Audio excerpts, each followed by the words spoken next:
Delhi blast मामले में हर दिन रोज नए खुलासे हो रहे। दिल्ली ब्लास्ट अमोनियम नाइट्रेट्स का इस्तेमाल किया गया था और विस्फोटक बनाने के लिए आतंकियों ने अमोनियम नाइट्रेट का इस्तेमाल किया था। जांच एजेंसियों की तरफ से यह खुलासा किया गया है और कई और शहरों में भी यह धमाके की साजिश आतंकियों की तरफ से बनाई जा रही थी। अल फलाह यूनिवर्सिटी का किरदार इसमें सबसे अहम माना जा रहा है कि वहीं पर डॉक्टर मुजम्मिल और शाहीन ने मिलकर अमोनियम नाइट्रेट से विस्फोट करने का पूरा प्लान बनाया था। कई जगहों से अमोनियम नाइट्रेट को पहले खरीदा गया और इसके बाद विस्फोट को लेकर पूरी प्लानिंग बनाई गई। अमोनियम नाइट्रेट को लेकर दिल्ली के उपराज्यपाल की तरफ से एक स्टेटमेंट सामने आया। उन्होंने कहा कि अमोनियम नाइट्रेट की बिक्री को लेकर दिल्ली पुलिस को निर्देश उन्होंने दिए, क्योंकि दिल्ली में कई जगहों से अमोनियम नाइट्रेट को खरीदा गया था। इस पर खरीद पर नजर रखने की जरूरत है, यह कहा गया है। दिल्ली के उपराज्यपाल वीके सक्सेना के द्वारा अमोनियम नाइट्रेट जैसे खतरनाक रसायनों की बिक्री का रिकॉर्ड रखना चाहिए। निश्चित सीमा से अधिक की बिक्री पर रिकॉर्ड बनाएं और इसको कौन खरीद रहा है इस पर भी नजर बनाए रखने की जरूरत है। ये वीके सक्सेना उपराज्यपाल दिल्ली के उनकी तरफ से कहा गया है। उपराज्यपाल ने यह भी आदेश सुरक्षा चिंताओं को दूर करने और भविष्य में ऐसी घटनाओं को रोकने के उद्देश्य से जारी किया है। उनकी तरफ से कहा गया कि अगर अमोनियम नाइट्रेट कहीं से खरीदा जा रहा है तो उस पर नजर रखनी बहुत जरूरी है, क्योंकि नए तरीके से दिल्ली में ब्लास्ट किया गया। आतंकियों ने ब्लास्ट में अमोनियम नाइट्रेट का इस्तेमाल किया, इसीलिए जहां से यह खरीदा जा रहा है उस पर नजर रखनी चाहिए। धौज गांव में 76 एकड़ में फैला अल फलाह यूनिवर्सिटी इस साजिश का मुख्य हब बन गया है। इसके पास धौज में 360 केजी और फतेहपुर तगा में 2553 केजी अमोनियम नाइट्रेट बरामद किया गया। एनपीके, फर्टिलाइजर, राइफल्स, पिस्टल और आईडी कंपोनेंट्स यहां पर स्टॉक किए गए थे, यानी कि बड़े स्तर पर इस ब्लास्ट को अंजाम देने की प्लानिंग बनाई जा रही थी।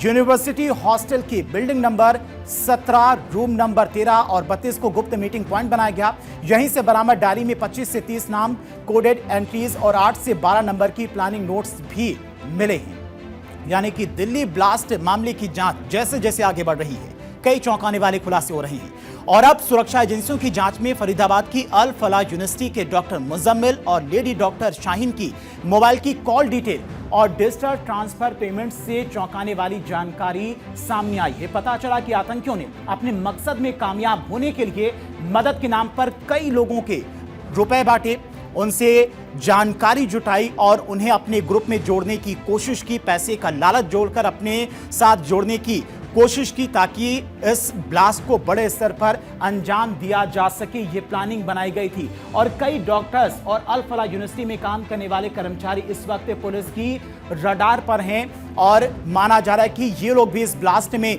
शामिल थे। अल फलाह यूनिवर्सिटी 200 से अधिक डॉक्टर और कर्मचारी जांच एजेंसियों के इस वक्त रडार पर हैं। इनकी तलाश की जा रही। कई कर्मचारियों के नंबर बंद आ रही हैं और उन कर्मचारियों के बारे में जानकारी जुटाई जा रही है। अल फलाह यूनिवर्सिटी के 200 से अधिक डॉक्टर और कर्मचारी जांच एजेंसियों के रडार पर हैं। व्हाइट कॉलर टेरर मॉड्यूल ने करीब 200 लोगों को किसी न किसी तरह से अपने संपर्क में रखा था। जांच एजेंसियां लगातार डॉक्टर्स के बारे में जानकारियां ले रही हैं।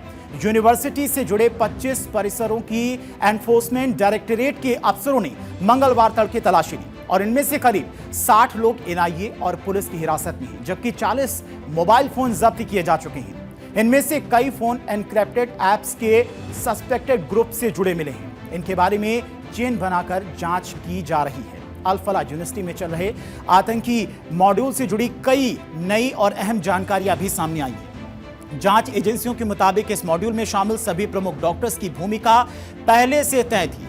हर व्यक्ति को उसकी विशेषज्ञता के आधार पर अलग अलग जिम्मेदारी सौंपी गई थी। सबसे पहले उसे आपको समझाते हैं कि किस तरह से लोगों को अपने साथ जोड़कर उन्हें उनकी जिम्मेदारी दी गई थी। उनके स्किल के आधार पर आपको समझाते हैं किस तरह से पूरा प्लान बनाया गया था इन लोगों के द्वारा। तो देखिए किस तरह से यह प्लान बनाया गया था। Doctor Umar, doctor Adil, doctor Muzammil और डॉक्टर शाहीन इस ग्रुप में शामिल थे। फरीदाबाद का डॉक्टर मॉड्यूल अल फलाह मेडिकल यूनिवर्सिटी, यहीं से पूरा प्लान बनाया गया था और इस प्लान को अंजाम देने के बारे में पूरी प्लानिंग वहीं पर बनाई गई थी। ये किरदार सबसे अहम माने जा रहे हैं और इनकी भूमिका सबसे अहम थी दिल्ली में हुए ब्लास्ट को लेकर। आपको बताते हैं कि आतंकी डॉक्टर मुजम्मिल शकील की खतरनाक साजिश के बारे में। दरअसल आतंक का नेटवर्क खड़ा करने में डॉक्टर मुजम्मिल शकील की भूमिका सबसे अहम मानी जा रही है। मुजम्मिल लोगों से संपर्क कर उनकी मदद करता था।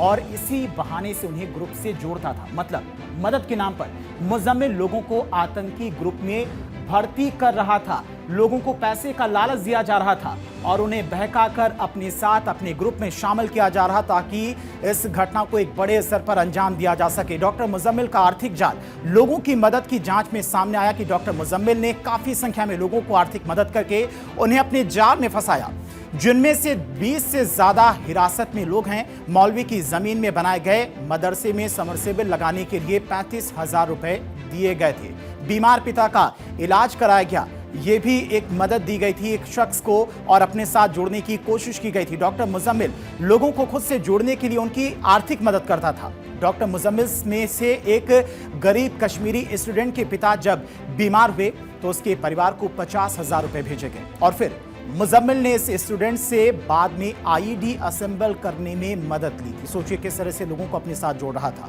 भाई की शादी में रुपए दिए, यानी कि भाई की शादी थी और मुजम्मिल की तरफ से उसकी आर्थिक मदद की गई, फिर उसको अपने साथ जोड़ने की कोशिश की गई। जांच एजेंसियों को पता चला कि एक एमबीबीएस स्टूडेंट के भाई की शादी के लिए 1 लाख रुपए दिए गए और बदले में उसे टेलीग्राम ग्रुप में जोड़ा गया।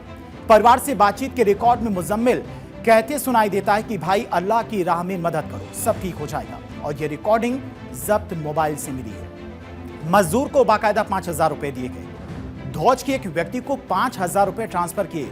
शुक्रवार रात को पुलिस उसे उठाकर ले गई। शनिवार को उनके परिजनों ने बताया कि डॉक्टर से उनका कोई रिश्ता नहीं है, ऐसे में उसने पैसे क्यों दिए इसकी उन्हें कोई जानकारी नहीं दी गई है।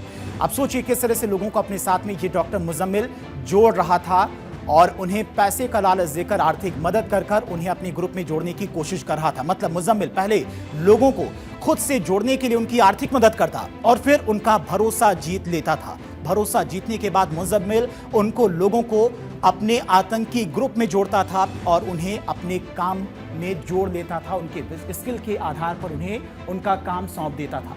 पुलिस के मुताबिक मुजम्मिल विस्फोटक अपनी कार में लाता था और कार में विस्फोटक लाने के बाद मुजम्मिल एक ही गैराज में अपनी कार को धुलवाता था। पुलिस के मुताबिक कार से जब्त कोई विस्फोटक सामान लाया जाता था तो धौज के एक सर्विस सेंटर पर धुलवाई जाती थी कार, जहां पर यह विस्फोटक जमा किया जाता था।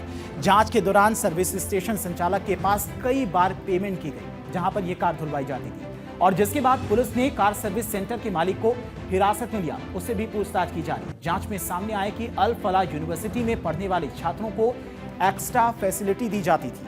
अल फलाह यूनिवर्सिटी प्रबंधन कश्मीरी डॉक्टरों को एक एक्स्ट्रा फैसिलिटी देता था, उन पर मेहरबान रहता था, उनकी आर्थिक मदद करता था और उसके बाद डॉक्टर मुजम्मिल उन्हें अपने साथ में जोड़ता था। ये पूरी प्लानिंग बनाई जा रही थी और किस तरह से लोगों को अपने साथ जोड़ रहा था। अल-फलाह में कश्मीरियों को एक्स्ट्रा फैसिलिटी दी जाती थी ताकि कश्मीरी डॉक्टर्स को लगे कि हाँ, यहाँ का स्टाफ उनके साथ में है। 3 महीने की छुट्टी दी जाती थी जिससे वहां पर काम करने वाले कश्मीरी डॉक्टर खुश हो जाते थे। अल-फलाह यूनिवर्सिटी प्रबंधन कश्मीरी डॉक्टरों पर बहुत अधिक मेहरबान था।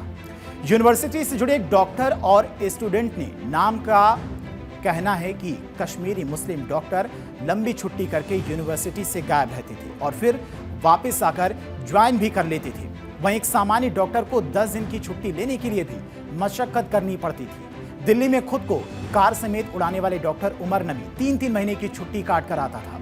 डॉक्टर उमर, डॉक्टर मुजम्मिल और डॉक्टर शाहीन तीनों ही एक साथ 3 से 4 महीने के लिए गायब होते थे। गायब होकर कहां जाते थे इसकी भी जांच की जा रही है। इसके लिए प्रबंधन को कोई वजह भी नहीं बताई जाती थी। आप सोचिए किस तरह से यूनिवर्सिटी में इन्हें तवज्जो दी जा रही थी, खास मेहरबानी की जा रही थी। जांच एजेंसियां इस बात का सुराग खोजने में जुट गई हैं कि यूनिवर्सिटी से एक साथ गायब होने के बाद तीनों कहां गए थे, कितने लोगों से इन्होंने संपर्क किया। नियुक्ति के लिए वेरिफिकेशन में छूट दी जाती थी सिर्फ कश्मीरी डॉक्टर्स को। यूनिवर्सिटी में कश्मीरी डॉक्टरों की संख्या करीब 35 है। कश्मीर से आने वाले डॉक्टर्स की नियुक्ति में प्रबंधन ज्यादा वेरिफिकेशन नहीं करता था और कश्मीरी डॉक्टरों की प्रबंधन में भी सीधी पैठ थी। वजह थी डॉक्टर मुजम्मिल और यही वजह रही कि डॉक्टर उमर विवादित बैकग्राउंड के बावजूद यहां आसानी से नौकरी पा गया। जल्दी मिलता था यहां पर प्रमोशन अगर आप कश्मीरी हैं। छात्रों के मुताबिक कश्मीरी बैकग्राउंड वालों को कम समय में ही प्रमोशन दे दिया जाता था, जबकि उनसे अनुभवी कई डॉक्टरों को दरकिनार किया जाता था। ये भी खुलासा हुआ है जांच एजेंसियों की तरफ से जो जांच की गई है। कई छात्रों के द्वारा इस पर ऐतराज भी किया जाता था, लेकिन उसके बावजूद भी कश्मीरी डॉक्टर्स को, कश्मीरी छात्रों को ज्यादा यहां पर तवज्जो दी जाती थी, उन पर ज्यादा मेहरबानी की जाती थी। छात्राओं के साथ बात करने पर भी ऐतराज होता था। डॉक्टर उमर काफी बताया जा रहा है कि कट्टर विचारधारा का था। करीब 35 छात्र यहां पर कश्मीर के थे, कश्मीरी डॉक्टर थे, जिन पर यूनिवर्सिटी मेहरबान था। कश्मीरी डॉक्टर्स की प्रबंधन में सीधी पैठ थी और विवादित बैकग्राउंड के बावजूद डॉक्टर उमर को आसानी से यहां पर नौकरी मिल गई बिना किसी वेरिफिकेशन के। इस बात का भी खुलासा हुआ है। इस तरह से यहां की यूनिवर्सिटी कश्मीरी डॉक्टर्स पर मेहरबान थी। कश्मीरी डॉक्टरों को कम समय में प्रमोशन मिलता था बिना एक्स्ट्रा एफर्ट के, जिस पर वहां पर अन्य छात्रों के द्वारा ऐतराज भी जताया जाता था। कश्मीरियों से ज्यादा अनुभवी डॉक्टरों को दरकिनार कर दिया जाता था, उन्हें कोई इज्जत, उन्हें कोई तवज्जो नहीं दी जाती थी। डॉक्टर उमर काफी कट्टर विचारधारा का था। उमर छात्रों के अपनी सहपाठी छात्रा के साथ आपस में अधिक बात करने पर ऐतराज जता देता था और इसके साथ वो छात्रों को छात्राओं के साथ बैठा देखकर उन्हें बीच में टोक भी देता था। कश्मीरी छात्रों से ज्यादा लगाव। यूनिवर्सिटी के छात्रों के मुताबिक डॉक्टर उमर का कश्मीरी छात्रों से ज्यादा लगाव था। अगर किसी कश्मीरी को हॉस्टल में कमरा नहीं मिलता था तो वो अपना कमरा देता था। खुद डॉक्टर मुजम्मिल के कमरे में जाकर सोता था और दोनों यूनिवर्सिटी से देर रात रेड इको स्पोर्ट्स कार में घूमने के लिए भी जाते थे। ये वही कार है जिसे पुलिस ने बरामद किया है। और दिल्ली ब्लास्ट मामले में एक और इमाम को हिरासत में लिया गया है। शनिवार को यूपी एटीएस की टीम फतेहपुर तग्गा स्थित इमाम के मकान पर पहुंची, जहां पर मुजम्मिल ने किराए पर कमरा लेकर अमोनियम नाइट्रेट रखा था और टीम ने आसपास के लोगों से इमाम और मुजम्मिल को लेकर पूछताछ की। इस दौरान एक इमाम को हिरासत में लिया गया। इमाम मूल रूप से मेवात के उटावर गांव का रहने वाला है और सिरोही गांव में रहता था। वहीं डॉक्टर मुजम्मिल इमाम से लगातार अब जो जांच एजेंसियों की टीम है वो पूछताछ करने में जुटी हुई है। इन्हीं पिंड खजूरी की ट्रांजैक्शन के चलते इस इमाम को हिरासत में लिया गया। ग्रामीणों का कहना है कि इससे पहले इमाम पर कभी किसी तरीके को कोई आरोप नहीं थे, लेकिन अब ये जांच एजेंसियों की रडार पर है, जिसके बाद जांच एजेंसियां इस इमाम से भी पूछताछ कर रही हैं, क्योंकि कहीं ना कहीं ये जांच एजेंसियों को ये सुराग मिला है कि इस ब्लास्ट में, इस पूरी साजिश में इस इमाम का भी बड़ा किरदार हो सकता है। इस बात की जांच भी जांच एजेंसियों के द्वारा की जा रही है, यानी कि जैसे जैसे जांच आगे बढ़ रही है नए किरदार निकलकर सामने आ रहे हैं। अब इमाम का क्या रोल था दिल्ली में हुए ब्लास्ट में, उसकी भी अच्छे से पड़ताल की जा रही है, जांच की जा रही है। हालांकि एनआईए की तरफ से पूरे मामले की जांच को आगे बढ़ाया जा रहा है और कई संदिग्धों को हिरासत में लिया गया है। कई लोगों को ट्रैक भी किया जा रहा है जिनकी भूमिका इस ब्लास्ट में हो सकती है।